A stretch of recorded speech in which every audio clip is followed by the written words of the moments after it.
আমি ছাড়া ভালো মন্দ খেতে চায় না, কোনো জিনিস রান্না করলে আমাকে না দিয়ে খেতে চায় না। প্রতিবার এই কাজটা করে আমার বড় বোন দুলাভাইরা।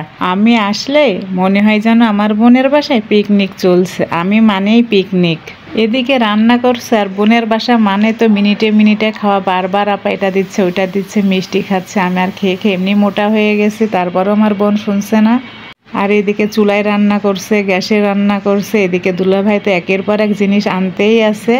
আমার দুলাভাইয়ের মন আকাশের মতো বড়, পকেটের টাকা শেষ হয়ে যায় প্রতিবার। আমি যখন আসি সবাইকে সে দাওয়াত দিয়ে খাওয়ায়, শুধু আমাকে নয়। এদিকে তো রান্না করছে আর আমার আপা বলতেছে যে আজকে বেশি আইটেম করা হলো না। আমি তো বলতেছি কি বলে বলে বেশি আইটেম করা হয়নি, গরমে কি এত কিছু খাওয়া যায়? তবু আমার বোনের মন তো, আমার বোন কিন্তু আমার মায়ের মতো। পোলাও রান্না করছে, আরও অনেক আইটেম রান্না করছে। আর এদিকে আমি মাংস দিয়ে পরোটা খেয়ে নিচ্ছি, মুরগির মাংস। আর ছোট বেবিরা খাইতে বসে গেছে, আমি তো খেয়ে নড়তে পারছি না, একের পর এক খাচ্ছি। বলছি ভাতটা একটু পরে খাবো। সবাই ভালো থাকবেন, আল্লাহ হাফেজ।